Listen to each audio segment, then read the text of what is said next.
Tá gravando, senhor? Sim, Esse sim. sinal que eu vejo aqui já é de gravação? Exatamente. Pode começar. Bom. Queridas companheiras e companheiros, sejam bem-vindos a esse encontro, mais um encontro do nosso, chamamos curso de passe, mas é mais um roteiro de informações e esclarecimentos a respeito de temas relacionados ao passe. E vamos iniciar com a leitura de uma página do livro Seara dos Médiuns, da Lavra do Chico Xavier, ditado por Emmanuel. O texto que leremos tem como título Obrigação Primeiramente. Essa mensagem foi trazida para o nosso conhecimento na reunião pública do 5 de setembro de 1960. Eu nem era nascido ainda. Diz o venerando espírito: fazer da mediunidade o instrumento com que possas desferir entre as criaturas irmãs o teu hino de amor. Entretanto, não lhe situes os acordes em leilão. Quanto ao sol, que não negocia com a própria luz, o espírito não mercadeja com os próprios sentimentos. Se a vaidade te exagera o valor, pensa um pouco e reconhecerás que a vida, junto de ti, pode suscitar a formação de valores novos que te lancem todas as possibilidades em plena sombra. E quando a ambição busque levar-te à galeria de ouro, reflete na agonia mental de todos aqueles que descem da galeria de ouro para a névoa da morte. Mediunidade é talento divino nas tuas mãos e a divina bondade nunca se vende. Se pudéssemos definir Deus, seria lícito repetir que Deus é amor e o amor é trabalho do bem para todas as direções. O trabalho, desse modo, é o alicerce da existência produtiva, assim como a raiz é o fundamento da árvore. Se alguém disser que é necessário abandones as tuas tarefas a fim de que hajas virtude no caminho do próximo, enredando-te ao ruído ou à festividade que a tua presença consiga criar onde estejas, não te esqueças que o Cristo pagou, em acerba renunciação, a própria fidelidade ao Supremo Senhor na prestação de serviço aos homens. Pregação sem exemplo é cheque sem fundos. Angaria o teu sustento com a disciplina da alma e o suor do rosto. Excede ao intercâmbio espiritual o tempo que lhe possas consagrar por oferta de ti mesmo. Não te rendas a ilusões, nem te creias maior. Além do manancial, corre a fonte. Além da fonte, vem o córrego. Além do córrego, desponta o riacho. Além do riacho, aparece o rio. E além do rio, surge o mar. Primeiro, a obrigação que nos purifique. E, depois da obrigação, entrega à mediunidade aquilo que lhe possas doar espontaneamente, sem qualquer tisna de interesse inferior, como sendo a tua cota de esforço puro na obra do bem geral. Não importa seja pouco. O maior edifício começa a tijolo. Por mais negra a escuridão, fina réstia de luz rompe a força das trevas. Para a nossa reflexão. Alessandro, pode fazer a nossa prece? Sim, senhor. Vamos elevar então o nosso pensamento ao mais alto e agradecer a Jesus e aos bons espíritos pela oportunidade de estarmos reunidos no propósito de se aprimorar, de se elevar, de transformar nossos corações em corações cristãos verdadeiros. Que o estudo de hoje possa render bons frutos em nossos pensamentos, em nossas vidas e em nossas casas espíritas. Que assim, pedimos a permissão da espiritualidade amiga, que nos abençoe e nos ilumine em nossos lares, e a permissão para iniciarmos o estudo desta noite. Que assim seja. Graças a Deus. Que podemos, Senhor, Podemos? compartilhar.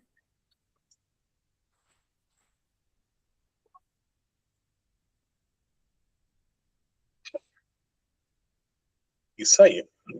Vamos lá? Essa ilustração ela vai nos acompanhar ao longo de todo o trabalho que nós vamos realizar. Pode passar? Bom, queridas e queridos, nós vamos hoje nos estender, talvez ao longo de todo o encontro, para falar de pensamento e vontade. E por que disso? Porque aqui está a chave. Primeiro, pensamento e vontade são atributos do espírito. E nós precisamos ter uma compreensão muito aprofundada, ao máximo que pudermos, sobre a questão do pensamento, que é esse atributo nosso, e que utilizamos muito pouco, muito mal. Entender, principalmente, a questão do pensamento e da vontade. Faltou um ezinho aí para ligar pensamento e vontade, tá? Falha nossa. Entender, né, os valores do pensamento e da vontade para nós, espíritos espíritas, médios ostensivos ou não, é de fundamental importância para as atividades que realizamos na Seara. Então, nós vamos hoje poder mergulhar em algumas questões propostas pelos espíritos superiores e por Allan Kardec, que também era um espírito superior, mas há épocas encarnado. E eles nos trouxeram inúmeras reflexões e ensinamentos a respeito dessa questão, da questão do pensamento e da vontade. E como isso tem capital importância no trabalho que nós fazemos. Ok? Então, sem mais delongas, vamos adiante. Em Obras Póstumas, Allan Kardec diz o seguinte, lá na primeira parte, fotografia e ideografia do pensamento. E eu acho essa fala de Kardec, se a gente puder mergulhar nisso aí, para compreender o que ele está dizendo aí, do ponto de vista espiritual, a gente vai perceber como o que ele escreveu é assombroso. Diz ele, se você pudesse suspeitar do imenso mecanismo que o pensamento aciona e dos efeitos que ele produz de um indivíduo a outro, de um grupo de seres a outro grupo, e afinal, da ação universal dos pensamentos das criaturas, umas sobre as outras, o homem ficaria assombrado. Sentir-se-ia aniquilado diante dessa infinidade de pormenores, diante dessas inúmeras redes ligadas entre si, por uma potente vontade e atuando harmonicamente para alcançar um único objetivo, o progresso universal. Então vamos lá. Ele diz, o imenso mecanismo que o pensamento aciona. Vamos imaginar que, se nós colocássemos tão somente os encarnados no planeta Terra, que hoje já somam mais de 8 bilhões de pessoas, que nesse exato instante, todas, mas todas estão pensando, todas estão produzindo alguma coisa no campo do pensamento, e que todos esses bilhões, porque são bilhões e bilhões, mas tem uma outra questão, que é a rapidez com que nós trocamos de pensamento a pensamento. Então, em um breve lapso de tempo, a gente pensa em várias coisas. Agora, pensa multiplicar isso por 8 bilhões de pessoas durante o dia inteiro, para ter uma pequena ideia, ou então por 1 hora que seja, por 10 minutos que seja. E todos esses pensamentos se entrecruzando no espaço é, de fato, algo muito assombroso. Perceber que muitos de nós estão conectados pela afinidade pelos pensamentos que são produzidos. Então, por exemplo, nós estamos aqui reunidos num encontro em atividade de estudo espírita, mas existem vários lugares em que outras pessoas estão reunidas também com as mesmas intenções, produzindo os mesmos pensamentos, e esses pensamentos se conectam por uma lei de afinidade. Da mesma forma que pessoas que estão pensando de forma deletéria, pensando em coisas, em crimes, alguma coisa, estão se conectando, estão conectadas também. Então, realmente, como disse Kardec, uma infinidade de pormenores. É algo intenso, é algo muito profundo. E esses pensamentos, eles não se chocam, eles cruzam o espaço sem se chocarem.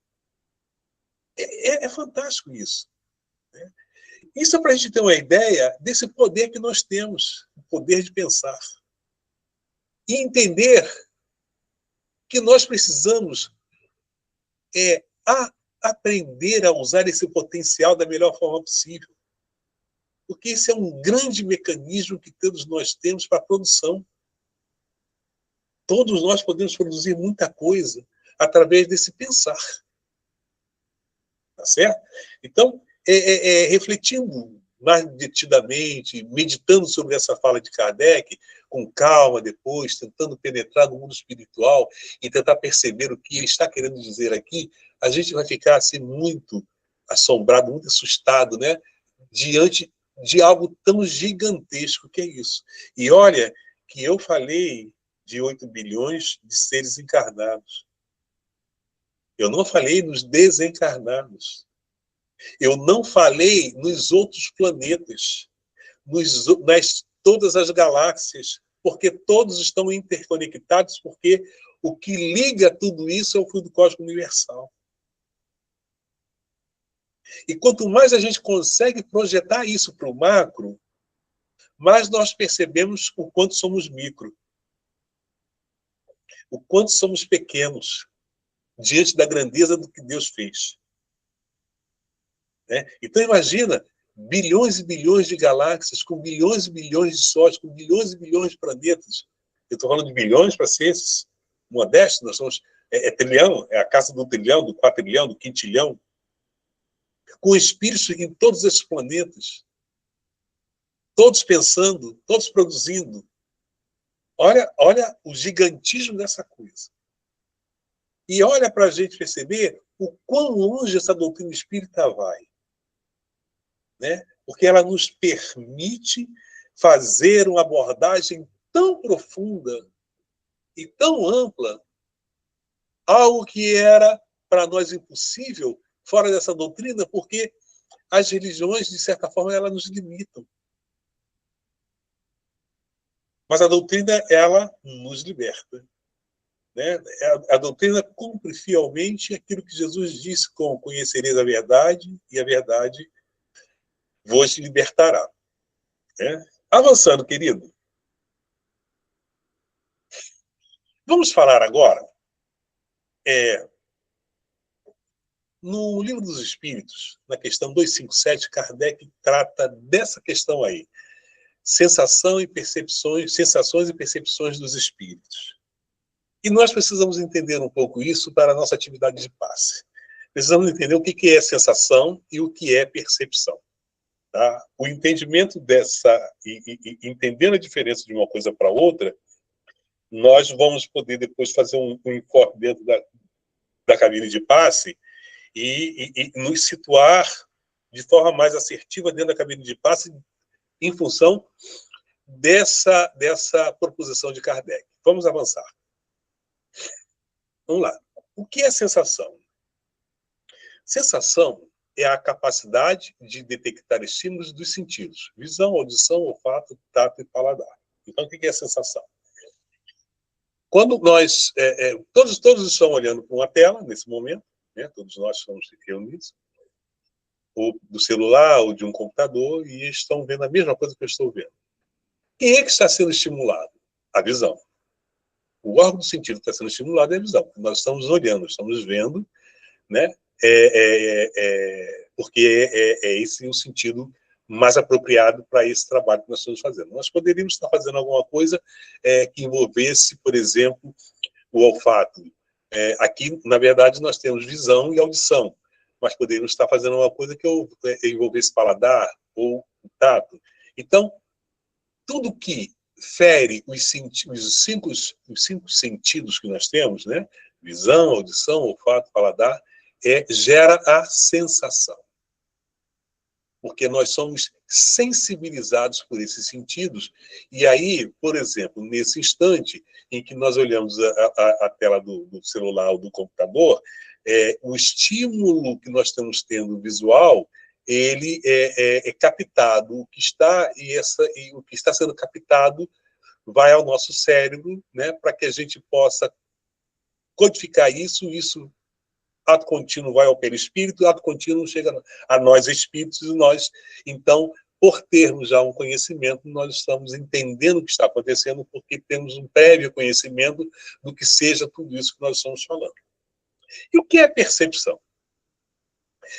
Diferente de sensação, percepção é o processo complexo por meio do qual o nosso cérebro seleciona, interpreta e dá sentido às sensações coletadas pelos sentidos. Acabei de falar sobre isso. O que nós estamos vendo, tá? Ele é coletado pelo cérebro, tá? E o cérebro vai interpretar isso. Mas ele só vai interpretar porque nós já temos previamente conhecimento de algumas coisas. Então não tem nada de novo aqui que nós não possamos interpretar porque já conhecemos. Para uma perfeita percepção, é preciso aprender a ver, ouvir, falar, cheirar e a sentir pelos processos táteis e motrizes. Ou seja, eu só tenho percepção daquilo que eu já aprendi. O que eu não aprendi, eu não percebo. Eu posso sentir pela visão, pela audição, pelo olfato, pelo tato, pelo paladar. Mas se é algo inédito, totalmente novo para mim, eu só vou ter essa sensação. Eu não terei a percepção. Então, vamos lá. Pois que há coisas que vão além dessa realidade material, de ver, por exemplo. Porque é o seguinte, vamos lá. Se eu pedir para o Alessandro colocar a tela, vamos supor que eu vou dizer, se eu, por exemplo, fizer isso aqui, ó, vocês vão ver alguma coisa? Não. Tá? Vamos colocar da seguinte forma. Imagine que você tem agora na sua mão um lápis. Esse lápis está na sua frente numa mesinha qualquer. Ou vamos colocar uma caneta vermelha. Imagine que eu peço para você apagar a luz, ficar totalmente escuro. Você está vendo? Não. Tá certo? Por quê? Você tem um objeto, mas a luz que afeta a sua visão não se faz presente, por isso você não vê o objeto. Então, isso é uma questão de... A sensação é exatamente isso. Quando você tem...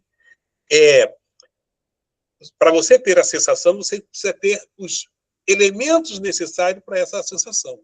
No caso da visão, você tem que ter o objeto, você tem que ter a luz e tem que ser a visão. Se você for cego, você vai ver a caneta rosa? Não vai ver a caneta rosa. Se você esconder o objeto, você vai ver algum objeto? Não vai ver objeto. Então, para você ver, você precisa de objeto, você precisa de luz, você precisa da visão. São os elementos que fazem você ter essa sensação de ver alguma coisa.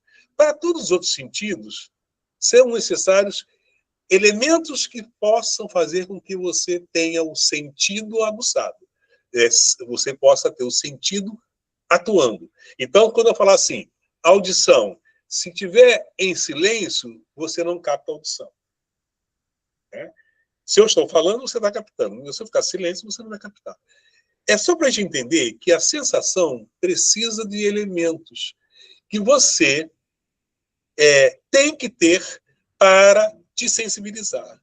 No caso da percepção, a coisa é um pouquinho diferente. Quer ver só? Avança para mim.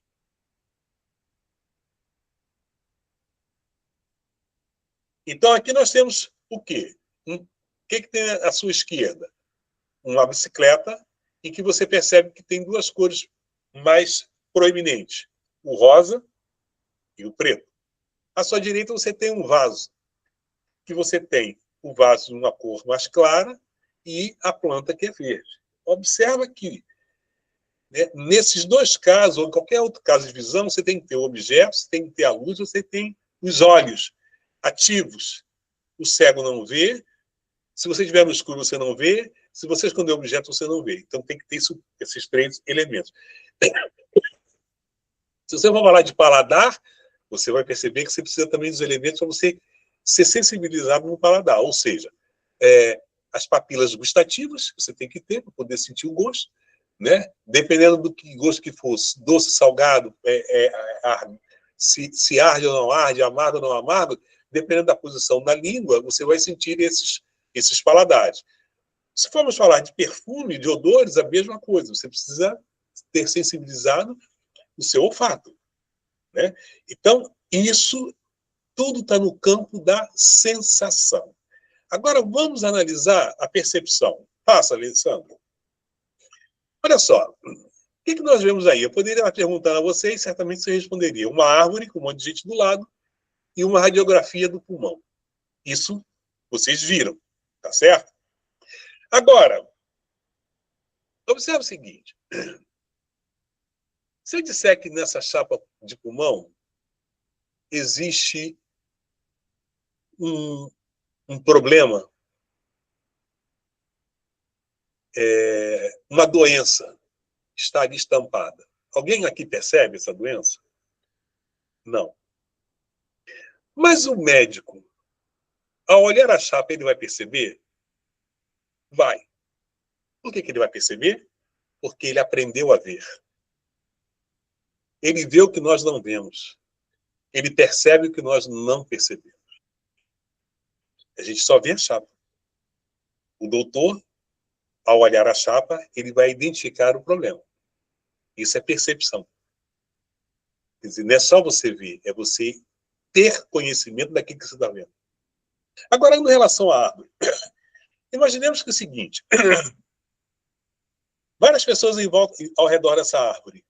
Imaginemos que ali nós tenhamos um botânico, um madeireiro, uma criança, um religioso,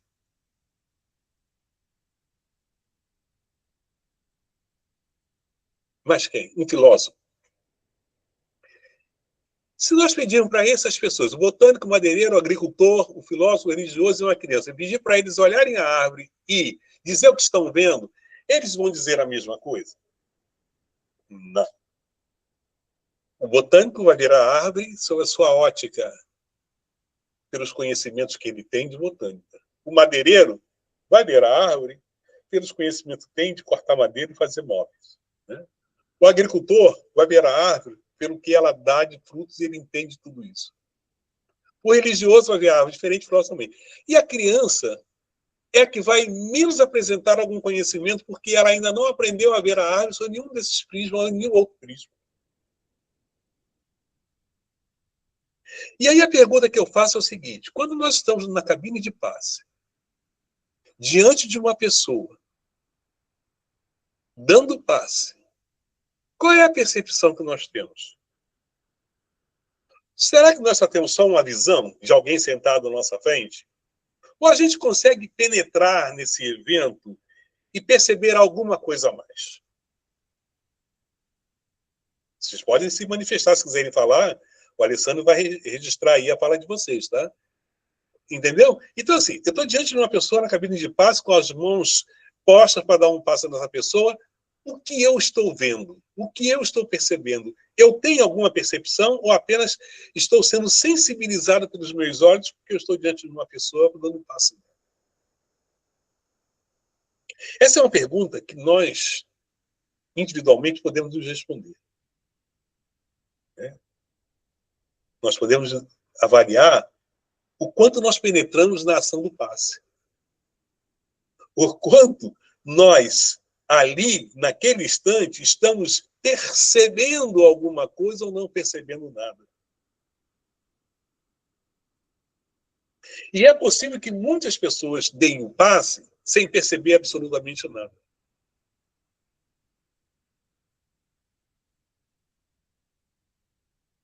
Ó, viu? Quem quiser falar, pode levantar a mão ou escrever aqui mesmo. Muitas pessoas, simplesmente, elas estão ali, mas elas não estão percebendo nada. E qual é o resultado disso? Qual é o resultado prático disso? Qual o efeito positivo de você fazer isso se, de repente, você não sabe o que está fazendo? Não entende o que está fazendo? Não percebe absolutamente nada? Não interage com os espíritos cooperadores do bem que estão na cabine de passe?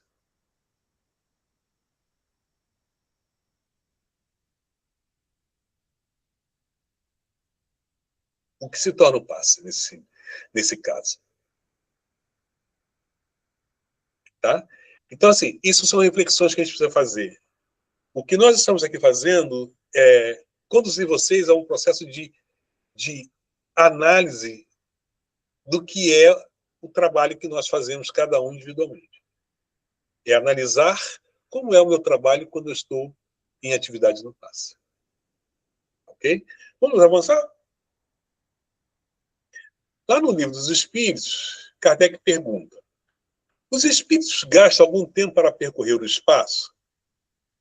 E eles responderam: sim, mas fazem-no com a rapidez do pensamento. E eu escrevi embaixo para dar uma clareada. Rapidez do pensamento é a rapidez do ato de pensar. Tá? O pensamento não é a própria alma que se transporta? Quando o pensamento está em alguma parte, a alma também aí está.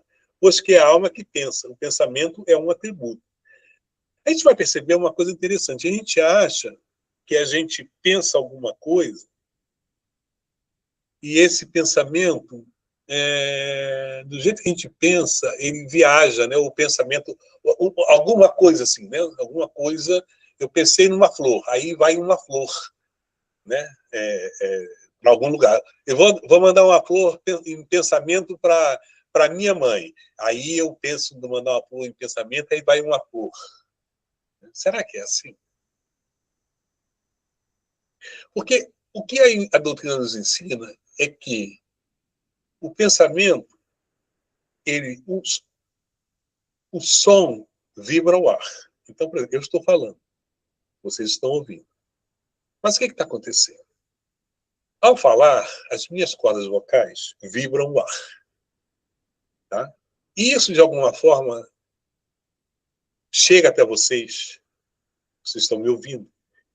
E esse som, ele vibra o ar e conduz essa vibração às ondas do ar, moduladas pelo meu falar, pela forma como eu falei, elas vão até o nosso conduto auditivo.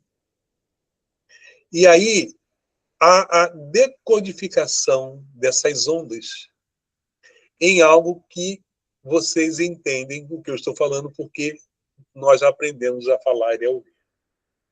Então, se eu falo papai, vocês entendem papai, né? Porque chegou a palavra papai, foi no ar até chegar a vocês. O que foi, foi. o ar vibrando, as ondas vibrando, as ondas do ar vibrando, e aí o ouvido capta essas ondas e ele decodifica isso e a gente entende que o que eu disse foi papai. O pensamento é a mesma coisa. A gente vibra o fluido cósmico universal. O fluido cósmico universal é para o pensamento aquilo que o ar é para o som. Então, quando a gente pensa, a gente vibra o fluido cósmico universal. De tal forma que aquilo que nós pensamos é reproduzido no fluido cósmico universal. Seja através de ação, de imagem, né? Seja da forma que for. É reproduzido da mesma forma que o ar reproduz as palavras, o fluido cósmico universal reproduz o que nós estamos pensando. Então, aquele primeiro slide que nós mostramos, né, em que Kardec, lá no livro Águas Póstumas, estava falando, né, dessa convulsão de pensamentos cortando o fluido cósmico universal para tudo quanto é lado, então a gente entende que, nesse instante, cada um de vocês e eu estamos pensando em alguma coisa, enquanto eu falo, vocês estão ouvindo, estão pensando, e isso tudo está produzindo algum tipo de efeito. Tá? Então, essa é o caminho. Então, quando eu falo assim, rapidez do pensamento é a rapidez com que o espírito ele consegue projetar no fluido cósmico universal aquilo que ele pensou e vibrar o fluido cósmico universal. E fazer com que essa vibração chegue até aonde ele quer que chegue. E aí a gente vai perceber o seguinte, na cabine de passe, quando eu estou dando um passe, eu posso produzir alguma coisa de positivo na hora do passe, para aquela pessoa que está ali. Tá certo? Avançando.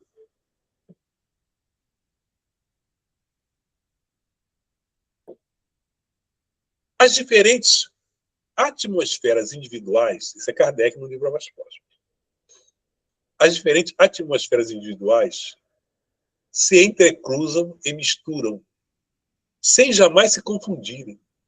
Então é assim, vamos imaginar da seguinte forma. Você sai de casa por um casamento, se arruma, põe o perfume da sua preferência. Chega num casamento, você encontra pessoas que também se arrumaram e colocaram cada um o perfume da sua preferência. Tá? Então, quando um chega perto do outro, os dois estão perfumados com perfumes diferentes. E a gente consegue identificar tanto um quanto o outro. Os perfumes não se misturam. É interessante, né? E as nossas atmosferas espirituais, é isso que Kardec está dizendo aqui, elas se intercruzam, mas não se misturam. Elas se misturam, mas não se confundem no sentido de que mistura interage entre si, mas elas continuam sendo o que são individualmente. Exatamente como as ondas sonoras, que se conservam distintas a despeito da imensidade de sons que simultaneamente abalam o ar. Então, por exemplo, você vai numa festa, você está numa festa, e você tem um monte de gente falando. E não há mistura. O seu ouvido capta as falas de cada um, elas não fazem um bolo de falas, de forma que você não entenda nada. Aí, se o copo quebra, se alguém bate alguma coisa, todos os sons que são produzidos na festa são passíveis de ser captados sem se misturar. Todas as atmosferas individuais, elas se misturam, mas sem perderem as suas identidades. A minha atmosfera individual, quando eu estou próximo de alguém, ela se mistura, mas eu continuo sendo a minha atmosfera espiritual e do outro continua sendo a atmosfera espiritual. Pode-se, por conseguinte, dizer que cada indivíduo é centro de uma onda fluídica. Essas coisas são importantes a gente entender. Né? Então, nós somos centros de ondas fluídicas. E aí é importante o seguinte, a gente penetrar no mundo espiritual e entender isso pelo lado de lá, porque por aqui fica mais complexo entender. Né? Então, assim, se a gente pudesse transportar para o mundo espiritual e entender o que são essas ondas fluídicas, cuja extensão se acha em relação com a força da vontade. Do mesmo modo que cada ponto vibrante é centro de uma onda sonora. Ponto vibrante é o seguinte, eu estou com uma caixa de som, um tambor, Ali é o ponto vibrante. É ali que eu bato o tambor. Quando eu bato o tambor ali, vibra. Eu bato o tambor, vibra. Tá? E produz a onda sonora. Cuja extensão está na razão propulsora do fluido, como o choque é a causa da vibração do ar e propulsora das ondas sonoras. Então é o seguinte, eu posso bater o tambor devagarzinho, bem levezinho, e de repente eu estou num espaço muito grande, se eu bater bem devagarzinho, essa onda sonora não vai chegar lá no final do salão, por exemplo, um salão gigante, e a última pessoa desse salão ela não vai ouvir. Mas se eu der uma pancada muito forte nesse tambor, a vibração vai se irradiar e a pessoa lá longe vai ouvir. E aí eu vou dar um exemplo um pouco mais interessante, que é o seguinte. Ano novo. Está chegando a hora de romper o ano novo. E aí a gente corre para as janelas para poder ver o sol. E aí você observa, lá longe explode um fogos. E aí demora um tempo para que você ouça o barulho daquele fogo, daquele artifício, né, que explodiu longe. Por quê? O Sol viajou, né, pelo espaço a 340 metros por segundo, demora a chegar. Quanto mais longe, mas ele demora a chegar. Né? Então, se fosse muito um estalinho, não chegaria. Ele se perde no caminho. O que eu quero dizer com isso? Ou melhor, o que Kardec está querendo dizer com isso? É o seguinte, que cada um de nós é centro de uma onda fluídica, cuja extensão se acha em relação com a força da vontade. Ou seja, a palavra vontade surge aqui para dizer o seguinte, a nossa atmosfera individual ela vai ser tão mais extensa quanto mais for a vontade de nós nos fazermos melhores. Boa noite, Verinha de Souza, tudo bem? Seja bem-vinda. Tá? Então, a nossa atmosfera... Boa noite.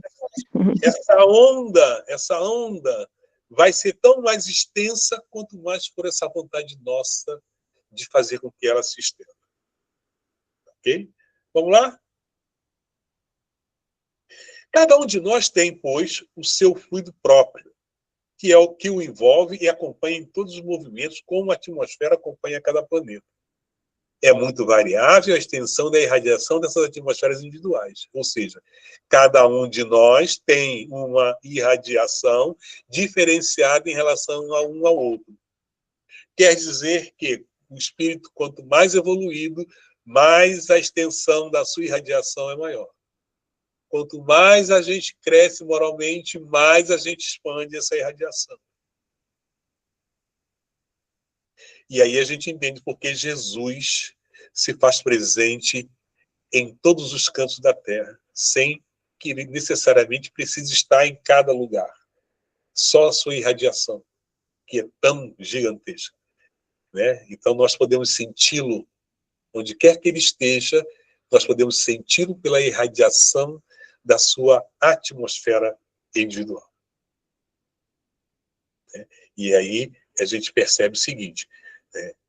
O indivíduo que ele trabalha muito a sua evolução espiritual e que ele aumenta essa atmosfera, a irradiação dessa atmosfera, né, ele impacta as pessoas muito positivamente ao se aproximar delas.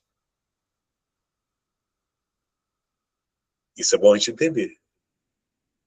Porque a gente precisa entender o passe não como uma coisa que só se realiza na cabine de passe. Porque isso nós somos treinados a falar de passe na cabine de passe.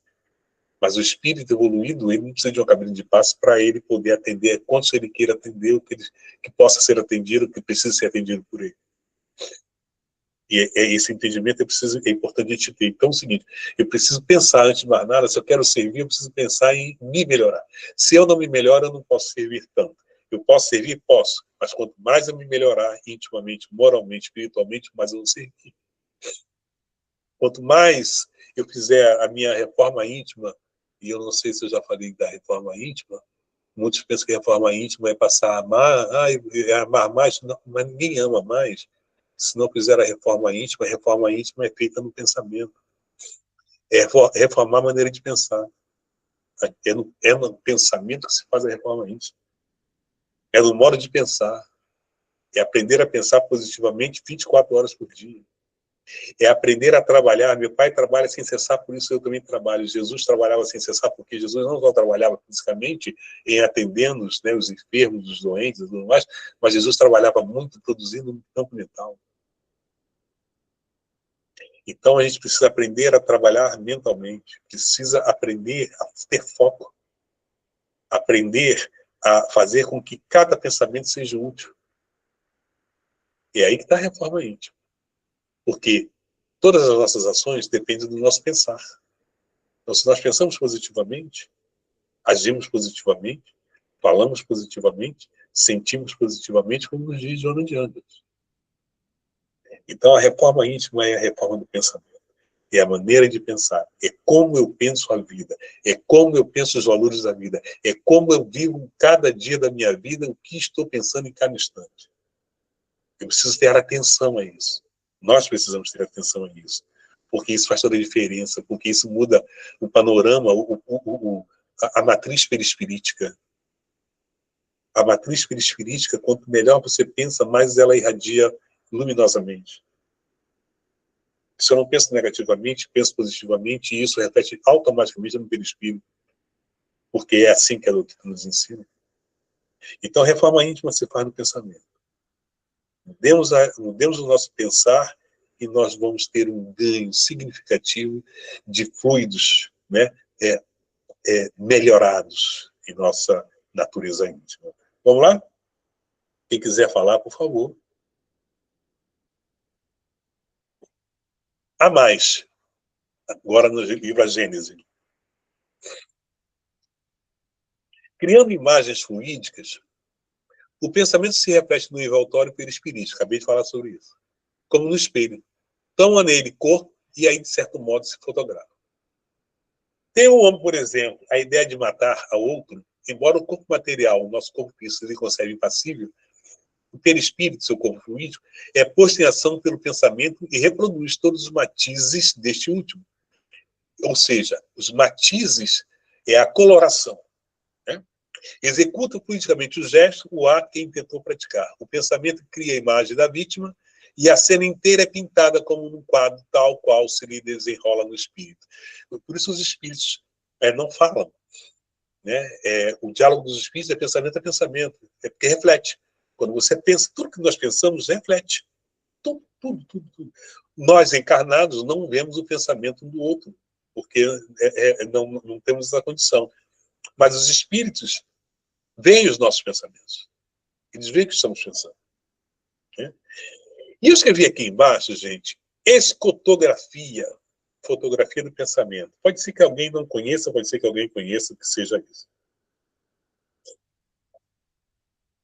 Pasmem as senhoras e os senhores.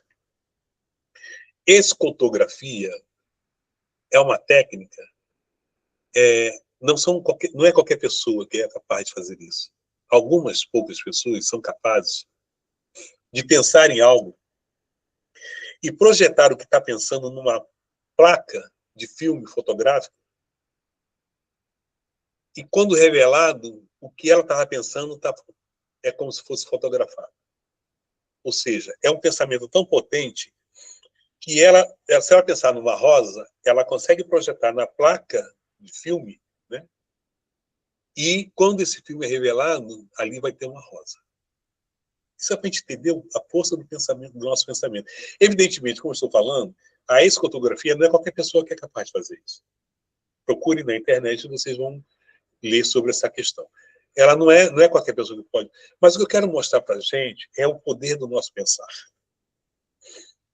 Que chega até o ponto de alguém fotografar o seu próprio pensamento. Isso é algo simplesmente fantástico. E isso é muito importante nós entendermos. Porque a ideia é dar uma nova dimensão para aquilo que nós entendemos como passe. Uma nova dimensão. Sairmos da caixinha e ganharmos novos padrões, né, no que diz respeito a transfusão de fluidos benfazejos de uma pessoa para outra. Ok? Vamos lá?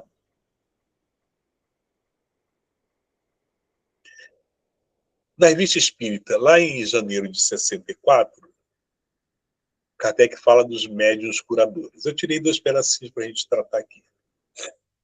Voltamos a falar da vontade. A vontade tanto desenvolve o fluido animal quanto o espiritual. Por quê? Como todos sabeis agora, há vários gêneros de magnetismo, em cujo número estão o magnetismo animal e o magnetismo espiritual, que, conforme a ocorrência, pode pedir apoio ao primeiro, ou seja, o magnetismo espiritual pode pedir apoio ao magnetismo animal.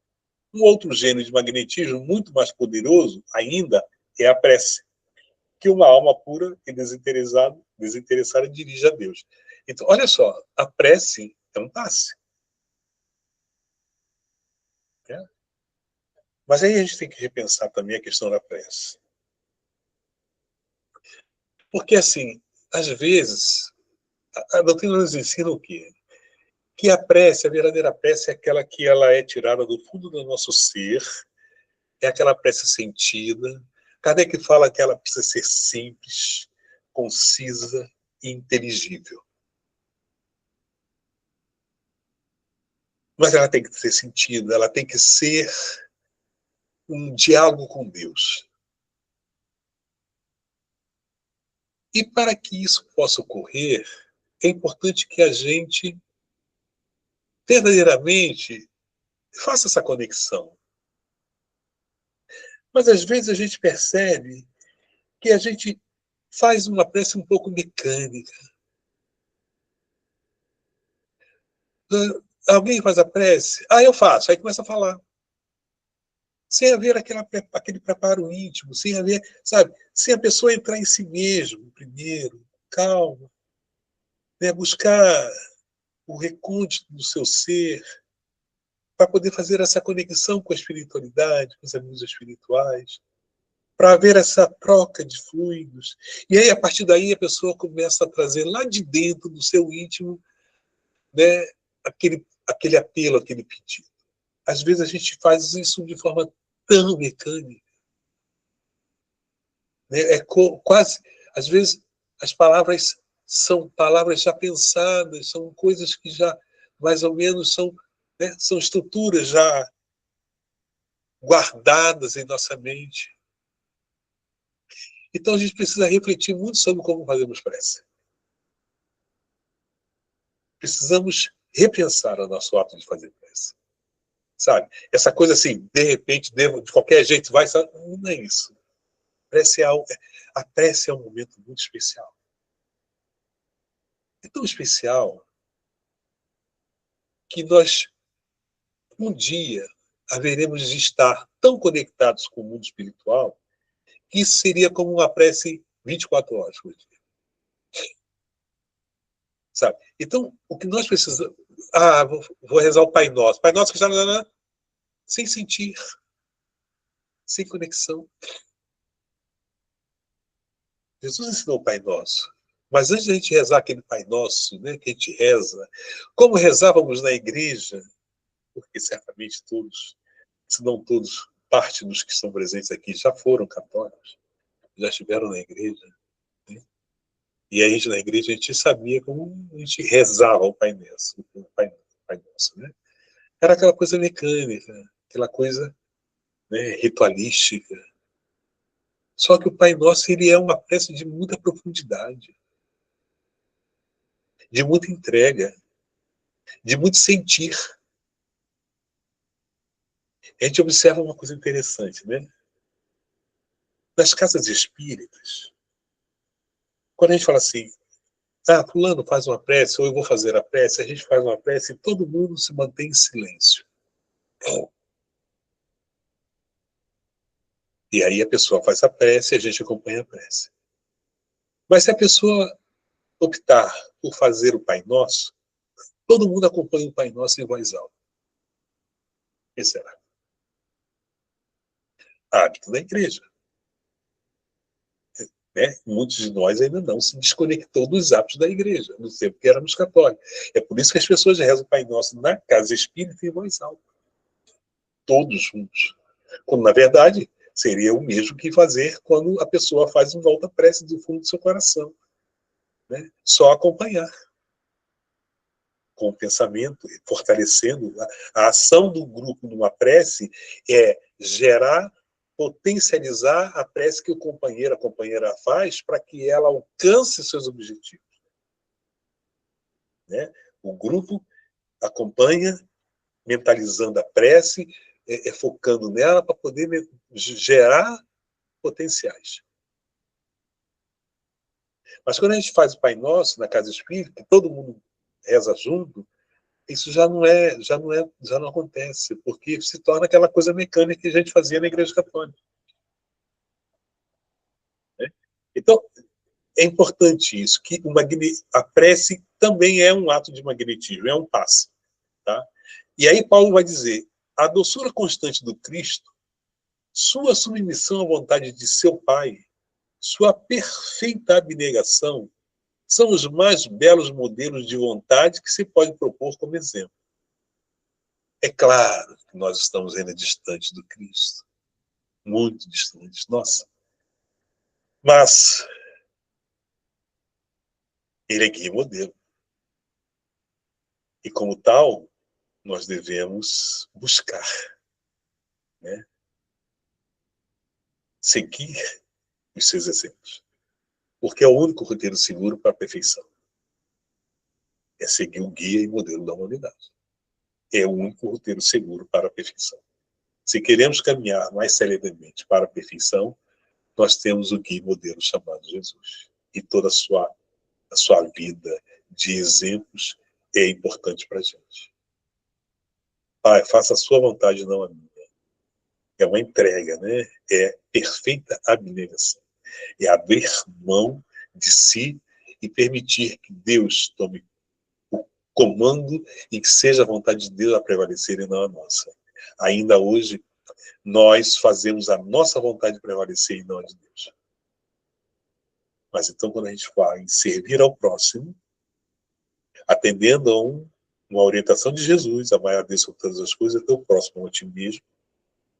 Então, para atender ao próximo, eu preciso de abnegação, eu preciso de vontade, eu preciso de autodeterminação, no sentido de, primeiro, amar a mim, amar a teu próximo como a ti mesmo. Como é que eu amo a mim mesmo? Me melhorando. A demonstração do amor a si mesmo é através da sua melhoria íntima, da nossa melhoria íntima. Porque se eu não estou trabalhando pela minha melhoria, eu estou atuando para prejuízos meus. Eu não tenho jeito. Ou é bem, ou é mal. Ou é bom, ou é ruim.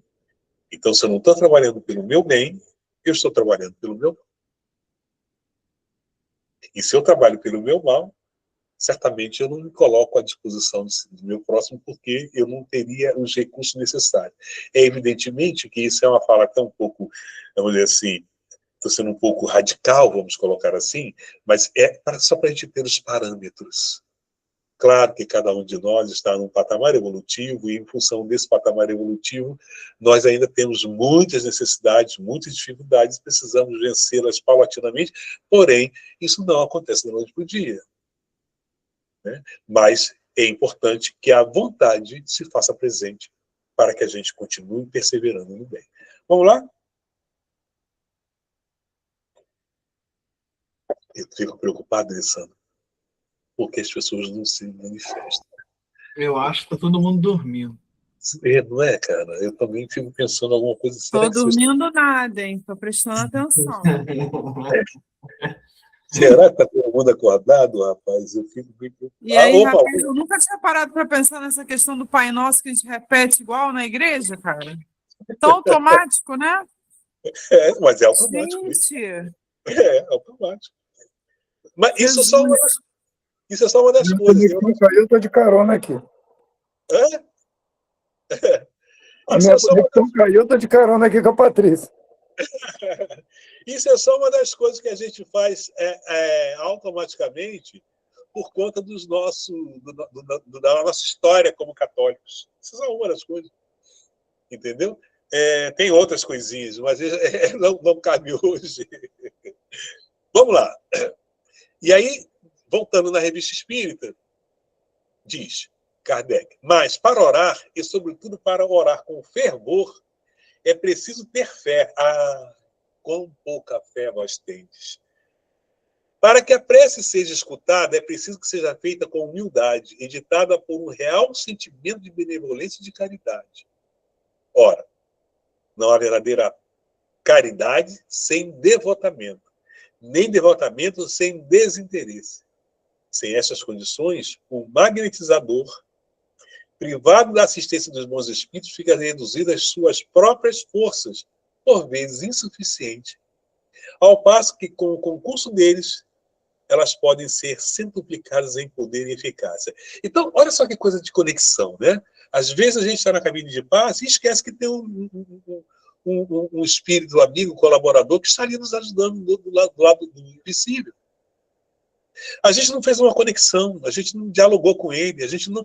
Sabe, você entra na cabine de passe, se coloca para dar um passe, de repente você faz uma prece, de repente já é uma prática da Casa Espírita, o grupo fazer uma prece antes, mas aquela conexão individual, sabe? Aquele diálogo individual, porque ele está ali do lado. E aí a gente simplesmente começa a fazer aquilo que a gente faz toda semana, mecanicamente, muitas das vezes. E Kardec está nos dizendo aqui que é o seguinte: orar tem que ter fervor, tem que ter fé, tem que ter humildade, tem que ser benevolente, tem que ter sentimento de caridade, tem que ter devotamento, tem que ter desinteresse. Porque aí você conecta. Porque a conexão não é uma questão assim de amiga espiritual, estou aqui, vamos trabalhar. Não, isso não é conexão. Conexão é sintonia. É sintonia. Não é uma coisa ritualística, não é uma coisa de religiosidade. É uma coisa de ciência. É sintonia. E como é que você gera sintonia? Quando você aplica no seu estado íntimo, né, o fervor, a fé, humildade, caridade, benevolência, desinteresse, você entra em sintonia com fluidos espirituais mais elevados, de onde estão os benfeitores espirituais. E aí tem conexão. E aí está conectado. Mas só falar assim, minha amiga espiritual me ajuda nessa hora aqui, e você continua gelado, frio, né? Se nós continuarmos gelados, frios, não tem sintonia. É preciso gerar sintonia. Sintonia é uma ação. Você faz a sintonia por ação, não por pedido. O pedir alguma coisa não gera sintonia. Às vezes a pessoa pede a Deus, né? Assim, Deus, faça a justiça com aquela pessoa que me maltratou. Isso é vingança. Né? Você está pedindo a Deus para fazer justiça, você está pedindo vingança. Né? A pessoa te fez alguma coisa, assim, Deus é juiz, Deus cuida. Isso intimamente tem uma vingança. Parece prece, parece que você está pedindo a Deus alguma coisa, mas você está pedindo mal.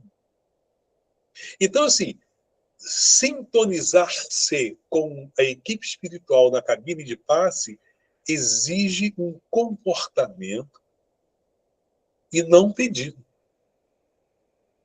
Então, eu preciso exercitar esses elementos da humildade, da fé. Eu preciso orar todo dia em casa, com fervor, né? Sabe? Sair da coisa mecânica, sair da coisa decorada, sair das chaves, né, gravadas, os clichês que a gente tem. Sabe? Exercitar isso todo dia. Eu posso acordar e fazer uma prece, eu posso, na hora das minhas refeições, fazer uma prece, estou exercitando. Na hora de dormir eu faço uma prece, estou exercitando. Eu estou ganhando o quê?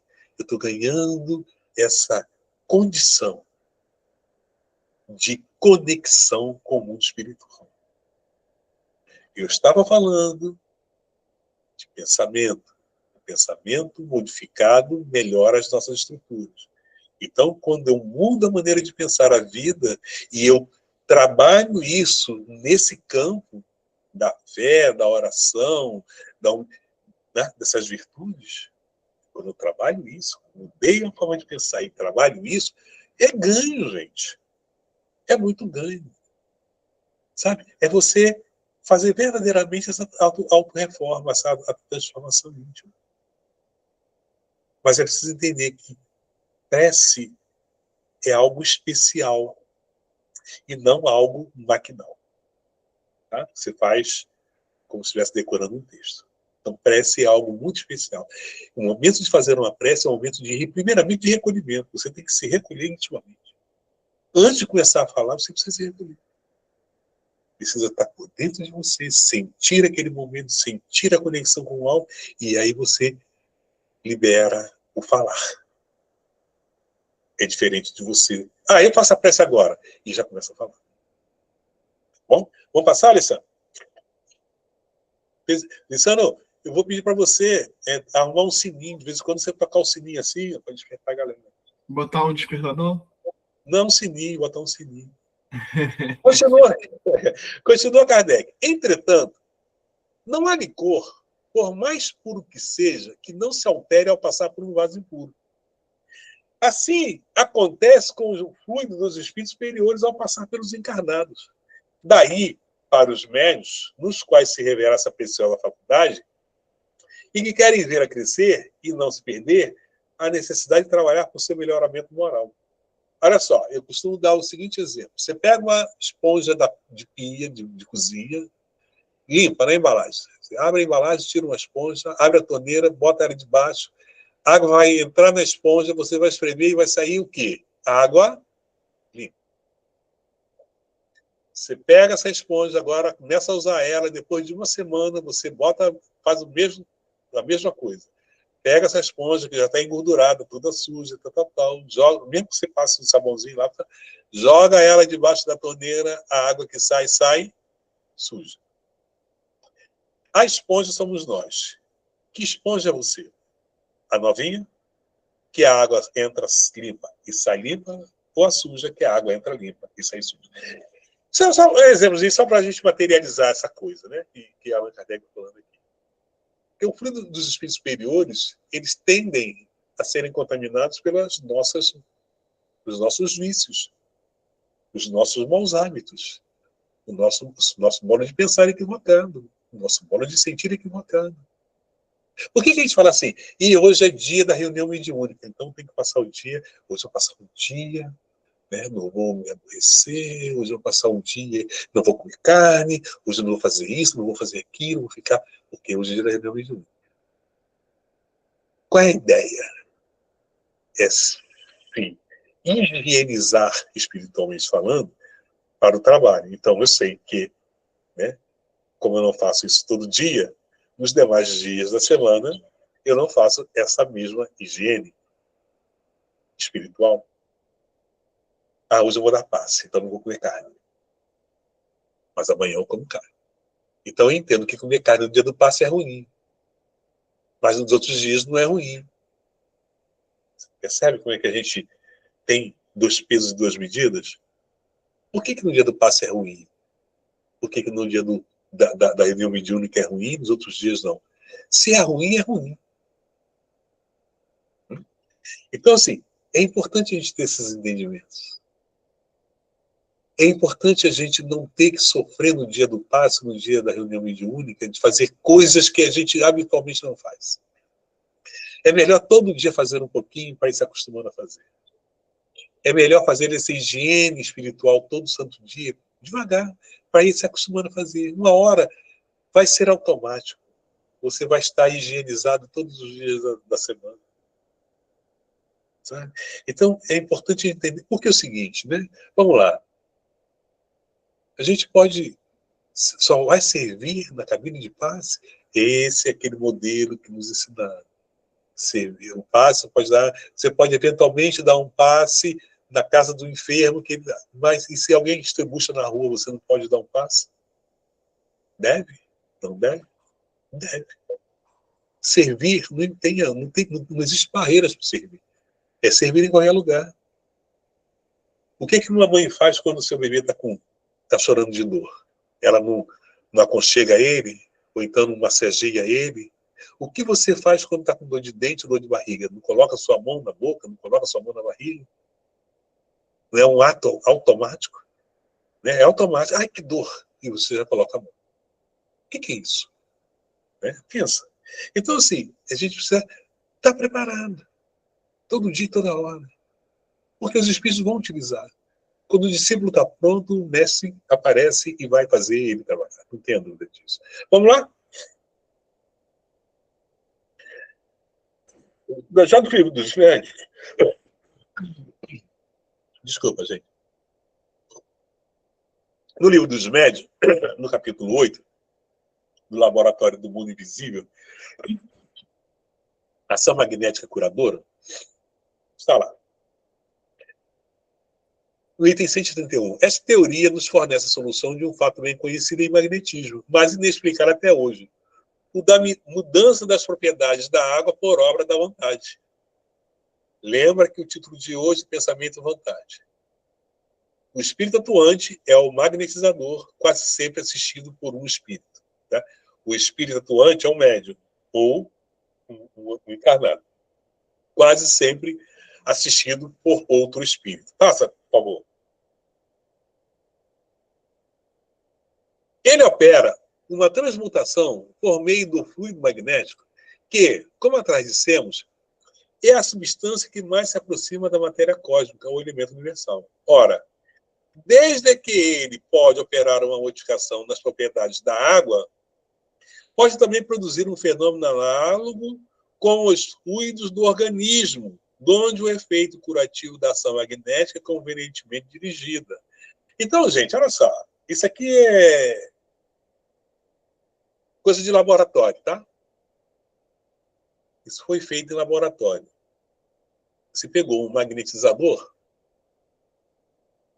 e colocou ele para... Pegou um recipiente com água, tipo assim, 1 litro de água, dividiu em 2 partes de meio litro. Uma parte dessa água, o magnetizador impôs as mãos e a outra parte ficou sem nenhuma ação. Depois de um certo tempo que o magnetizador estava com as mãos na água, no laboratório em que isso foi feito, fizeram a seguinte experiência. Pegaram um funil com a parte fininha, bem pequenininha. Colocaram a água que ninguém mexeu nela. E encheram o funil e a água começou a pingar. Tum, tum, tum. Depois pegaram a água que o magnetizador colocou a mão e passaram pelo mesmo funil. E ela passou reto. Desceu reto. Porque a água que o magnetizador colocou a mão estava magnetizada, fluidificada. Ela estava mais fluida. Agora, observa, o corpo humano é feito em mais de 70% de quê? De água. Então, o magnetizador, ao dar um passe, ele altera, em parte, em algum instante, em algum momento, a estrutura dessa água. Porque, na verdade, é o seguinte, a água, a molécula de água, que é 2 átomos de hidrogênio e 1 de oxigênio, forma naturalmente um ângulo de 105 graus. Quando se magnetiza a água, esse ângulo se altera, por isso que ela fica mais fluida. O perispírito, toda doença tem sua origem aonde? No espírito. Joana de Anjos disse que não há doenças, e sim doentes. Se não tem doente, não tem doença. Se tem doente, tem doença. Então, observe o seguinte.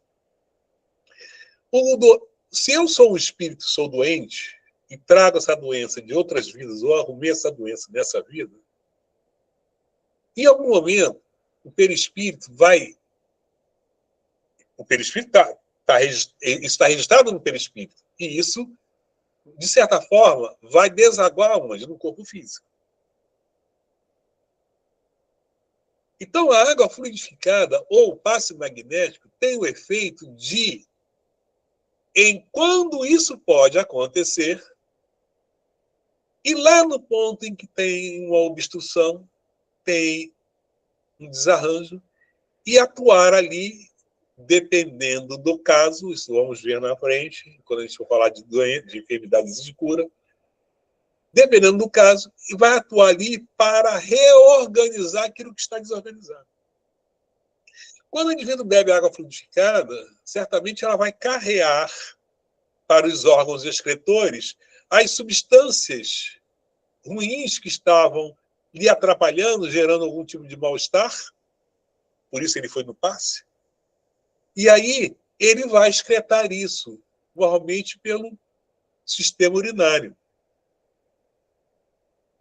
Então, assim, a gente fica muitas vezes pensando que a coisa está no campo religioso, né? Está no campo místico, mas é ciência. É tudo ciência. A gente precisa só... Quando nós falamos aqui de percepção e sensação, a nossa proposta é fazer com que nós tenhamos a percepção do que acontece na cabine de passe. E não só a sensação visual. Mas é perceber, é ter esse aprofundamento, esse conhecimento aprofundado para que a gente entenda o que está acontecendo ali. E mais, para que a gente possa ter uma interlocução com os espíritos da cabine também, porque vão nos intuir de forma mais acertada no trabalho a ser feito. Porque eu tenho... Então, vamos lá. Vou voltar lá atrás na percepção e na sensação. Imagina a seguinte situação. Vamos pegar um astrônomo e um índio. Vamos colocar um do lado do outro, pedir para os dois olhar para o céu estrelado e dizer o que estão vendo. O índio vai dizer, no máximo, que está vendo um monte de pontinho brilhando. É isso que ele pode... É o que o sensibiliza a visão. Mas o astrônomo pode fazer discorrer sobre tudo aquilo que ele está vendo, falando de nebulosas, de buracos negros, de constelações, de galáxias, tudo mais. Por quê? Não é só o que ele está vendo, mas é o que ele já percebe, que ele aprendeu, que ele conhece. Sabe? É a sua percepção. É muito mais aprofundada do que a do índio. O índio só vê o que está vendo. O astrônomo, ele entende o que está ali. Ele vê para além do que está na sua visão, na sua objetiva. Né? Ele vê muito além. Então, a ideia é exatamente essa. Não é ser o índio na cabine de passe, mas ser o astrônomo na cabine de passe. Essa é a proposição. Vamos lá, Alessandro?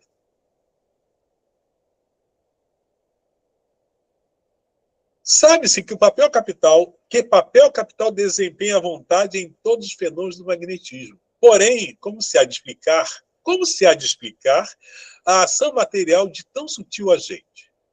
A vontade é atributo essencial do espírito, isto é, do ser pensante. Com o auxílio dessa alavanca, ele atua sobre a matéria elementar e, por uma ação consecutiva, reage sobre os seus compostos, cujas propriedades íntimas vêm assim a ficar transformadas. Então, é isso. Vontade. Tem vontade? E o que é essa vontade? O que é essa vontade? A gente precisa refletir sobre o que é essa vontade. Quando você vai na cabine de passe, qual é a sua vontade? De dar o passe ou de você verdadeiramente fazer algo de positivo para a pessoa que está na sua frente? Porque eu posso simplesmente estar ali, eu tenho vontade de dar o passe hoje, vou para a cabine e dar passe. Isso é uma coisa. Outra coisa é a sua comunhão com aquele indivíduo ou com os vários indivíduos que sentarem à sua frente. E cada indivíduo é um indivíduo diferente, cada indivíduo traz uma história diferente. Então, como é que você se conecta a esse indivíduo? Como é que você vai fazer com que a sua vontade, naquele momento, esteja totalmente voltada para aquele ser que está sentado à sua frente? Sabe? Então, refletir sobre o que é vontade. O que é a vontade? Eu tenho vontade de comer bolo, ok. Mas, se não tiver bolo, tudo bem. Essa é uma vontade pequena. Eu faço, se puder fazer, se não puder fazer, não faço. Agora, qual é a vontade que deve nos mover enquanto nós somos servidores do Cristo? Enquanto estamos propostos a servir ao próximo. Qual é a vontade? É a vontade de quem quer comer o bolo, mas como não tem bolo, está tudo bem?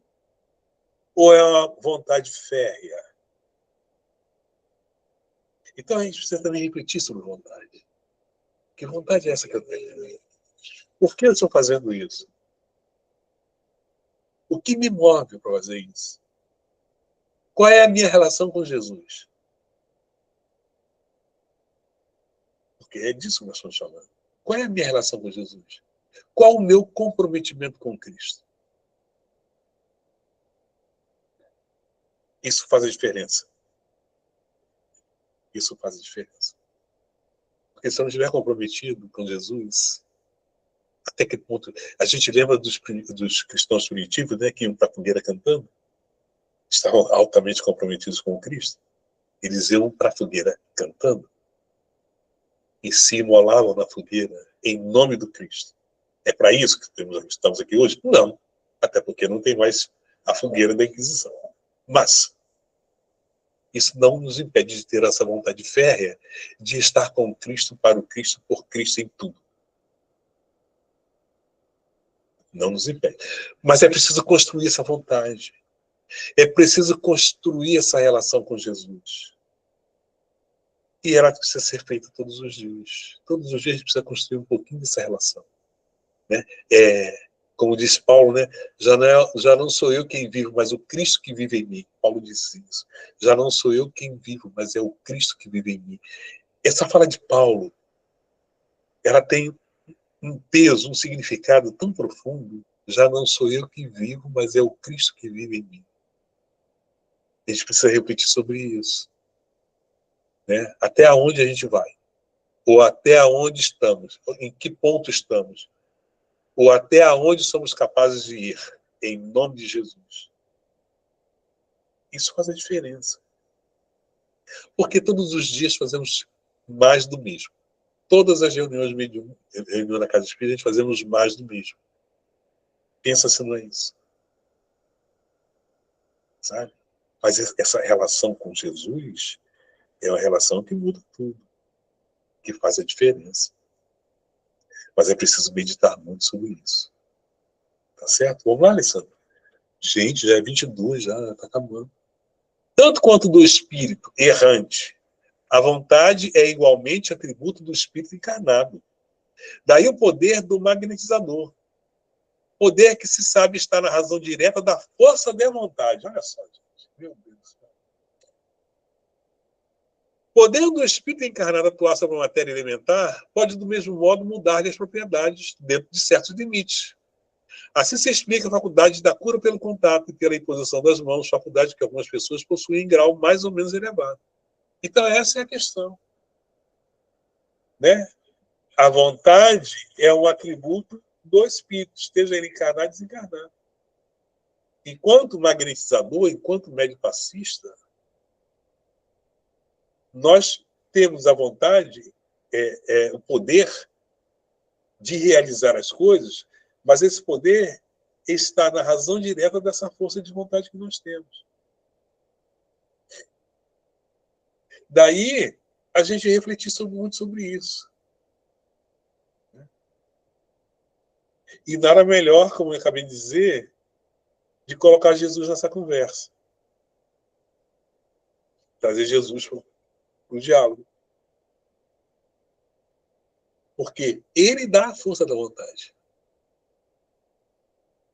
A gente vai perceber o quê? Todas as pessoas que tiveram a oportunidade de se encontrar com Jesus, e na Bíblia nós temos alguns personagens que foram marcantes na história do Cristo, Jesus transformou essas pessoas. A gente vai perceber Maria de Madalena, Maria de Magdala, talvez tenha sido o Espírito que fez a maior transformação de todos os que estiveram com Jesus. Porque ela estava no extremo. E na extrema desordem espiritual. E ao se encontrar com Cristo, ela muda radicalmente. E talvez essa transformação seja, de todas as personagens, a maior transformação. Devido a onde ela estava e para onde ela foi. a mudança. Isso demonstra para a gente o poder do Cristo, que fez Públio Lento se ajoelhar, que mudou a vida de tantos outros, que fez Paulo se transformar, Saulo se transformar em Paulo, sendo Paulo que foi para todo o cristianismo.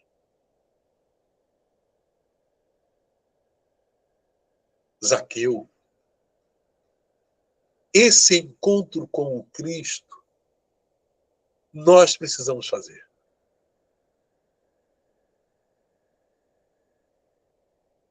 Esse encontro com o Cristo, nós precisamos fazer.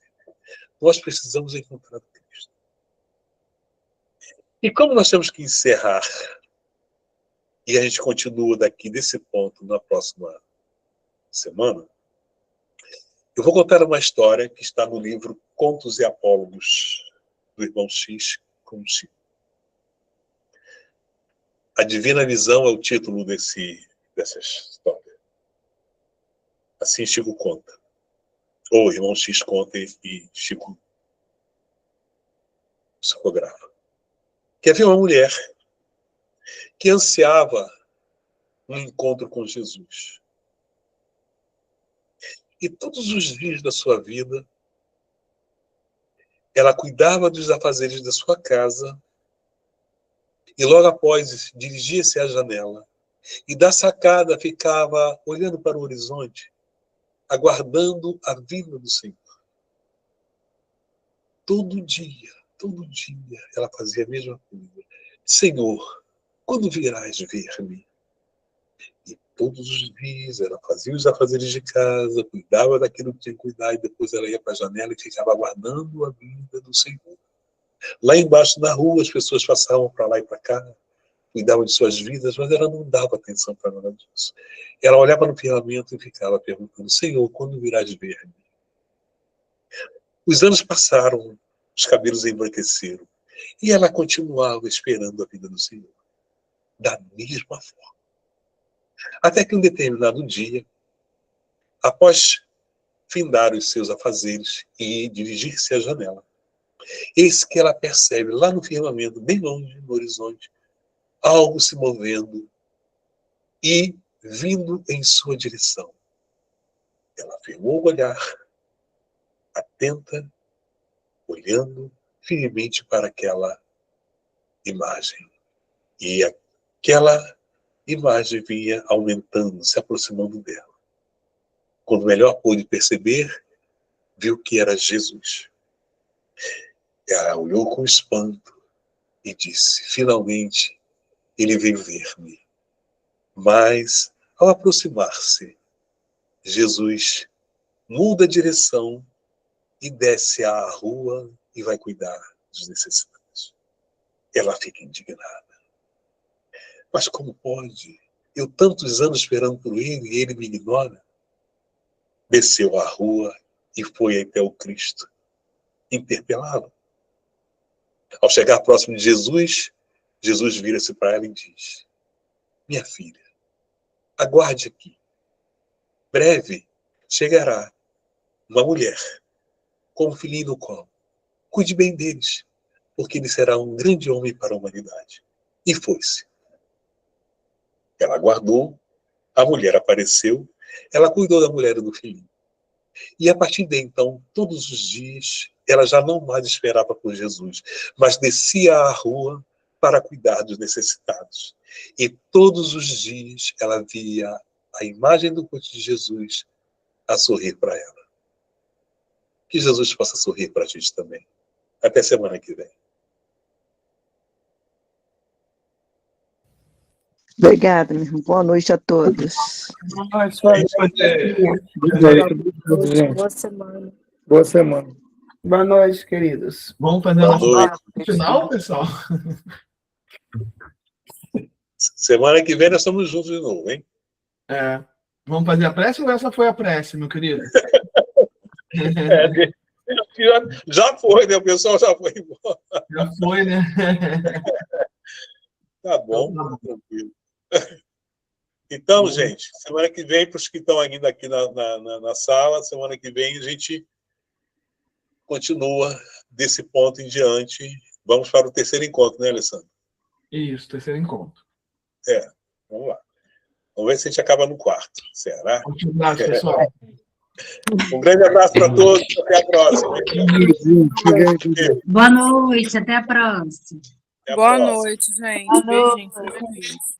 Um abraço para todos. Boa noite.